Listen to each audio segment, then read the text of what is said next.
everything you ever wanted to know about what happens when you die. Welcome to Lee Daxia Fun Facts. Here are the most interesting things for you. If you like it, please subscribe to me and open the reminder button so that you can see my video even if you like. No living human knows what happens when we die, but here's what we've gleaned from history and some near-death survivors who said they glimpsed the other side. What happens when you die is perhaps one of the greatest mysteries on Earth, simply because none of us know the answer and yet all of us will experience death eventually. In 1994, an orthopedic surgeon named Tony Chicoria may have come close to solving this great mystery when he was struck by a fatal bolt of lightning. Chicoria felt himself fly backward, and the next thing he remembered was turning around to see his body lying on the ground behind him. For a moment, Chicoria reported, he stood there and watched a woman perform CPR on his body before he floated up a flight of stairs to watch his children play in their rooms. Then I was surrounded by a bluish-white light, Chicoria recalled, an enormous feeling of well-being and peace. The highest and lowest points of my life raced by me. I had the perception of accelerating, being drawn up.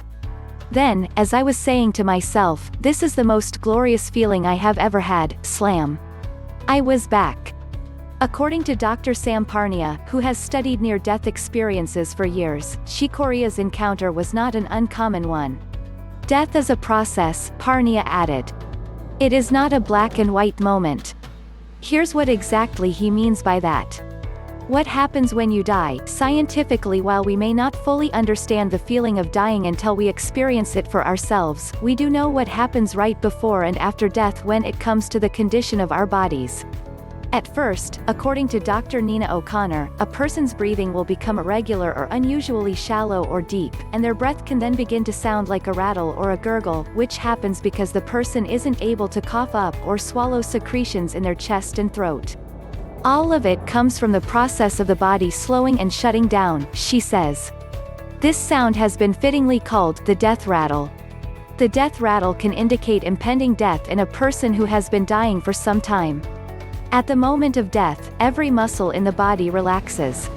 This may cause the person to moan or sigh as any excess air is released from their lungs into their throat and vocal cords.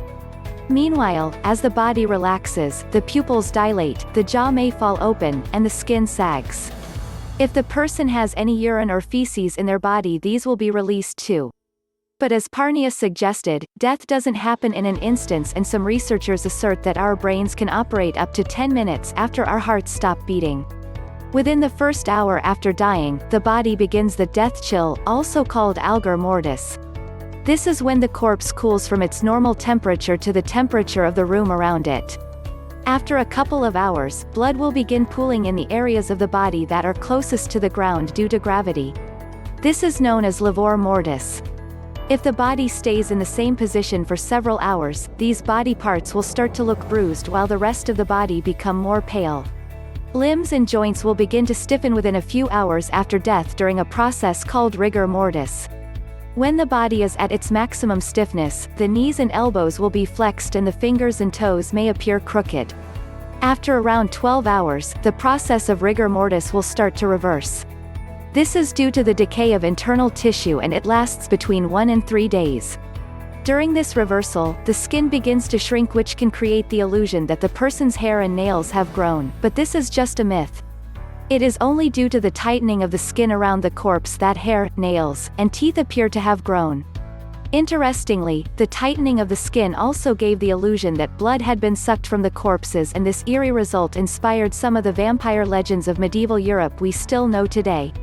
What it feels like when we die, according to physicians. Because most of us won't have a near-death experience during our lifetimes as Chicoria did, we are left with the overarching question, what does it feel like to take your last breath? According to general practitioner Dr. Claire Gerada, death can sometimes feel like having to use the bathroom. Most people will die in bed, but of the group that don't, the majority will die sitting on the lavatory. This is because there are some terminal events, such as an enormous heart attack or clot on the lung, where the bodily sensation is as if you want to defecate. If a person doesn't die from a terminal event, however, and instead passes on more slowly from a long-term illness or old age, dying may feel a bit like depression. Toward the end of their lives, people tend to eat and drink less, which results in fatigue and a lack of energy. This causes them to move, talk, and think slower. Dr. O'Connor adds that the physical fatigue and weakness of people near the end is profound. Simple things, like getting up out of bed and into a chair could be exhausting, that could be all of someone's energy for a day. Generally, it is difficult to glean how a person feels when they are dying or when they die, as in these final moments it is difficult for them to express themselves. What happens to your body after you die, practically speaking? Typically in the West, bodies are embalmed after death. The process of embalming dates back to the Egyptians, and even earlier, where some cultures mummified their dead in the hopes that their soul could one day return to the corpse. Aztecs and Mayans, too, have a history of mummifying their dead. But embalming in the U.S., specifically, became popular during the Civil War as a means to transport fallen soldiers back to their families to be buried. Many Christians embalm their dead so that they can hold a wake, a ceremony during which loved ones of the deceased can say their goodbyes personally. Embalming is a meticulous process. As soon as a doctor has certified that a person is dead, the body is transported to a coroner who may request a postmortem examination. This process requires a pathologist to complete an external and internal examination.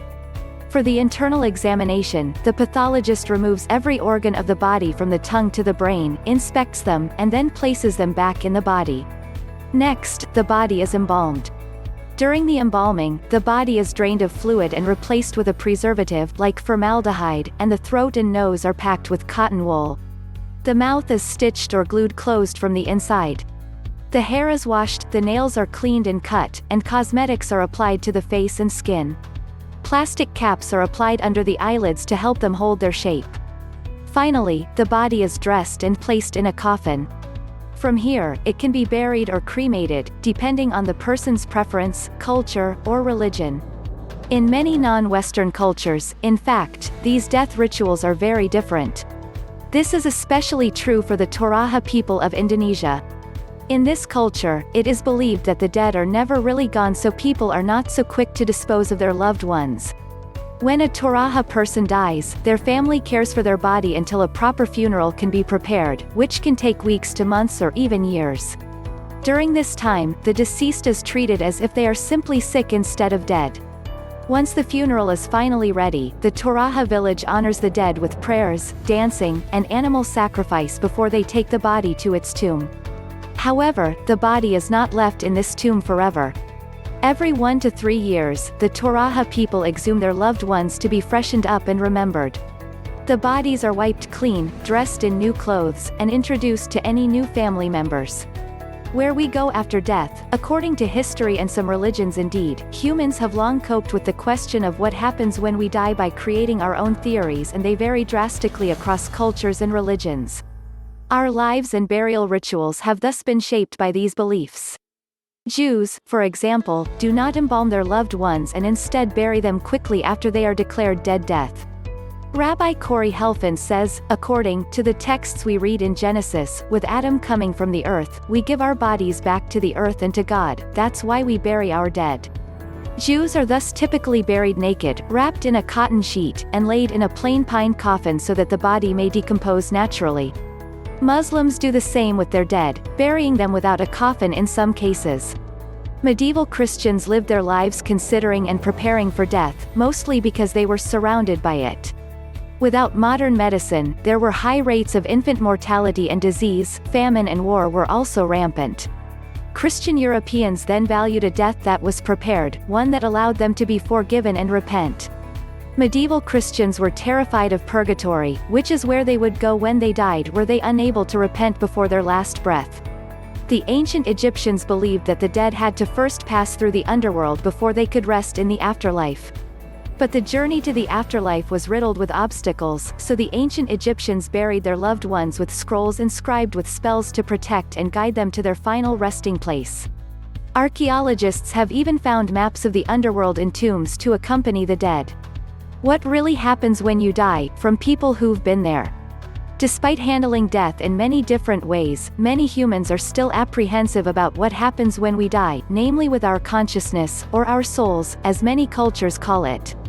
In 1988, actress Jane Seymour went into anaphylactic shock. As her body began to shut down, her mind stayed aware. I had the vision of seeing a white light and looking down and seeing myself in this bedroom with a nurse frantically trying to save my life and jabbing injections in me, and I'm calmly watching this whole thing, she says.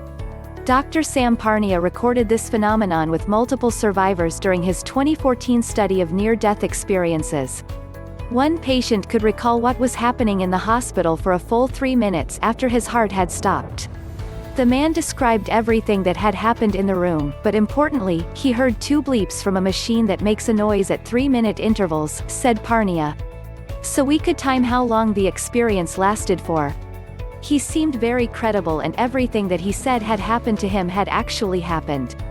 While not every survivor that Parnia spoke with had an out-of-body experience, as many as 40% of them do recall having some sort of awareness when they were declared clinically dead. Even after flatlining, many survivors recall seeing a bright, welcoming light, or their deceased relatives, or the doctors and nurses working on them in the hospital. What's more, many of the people who experienced consciousness after death remember not wanting to return to their bodies. However, many scientists remain skeptical of these memories and attribute them to everything from lucid dreaming to a lack of oxygen in the brain. While more research needs to be done before we know for sure what happens when we die, it is comforting to think that our consciousness floats on as our bodies are cut, cleaned, and cremated.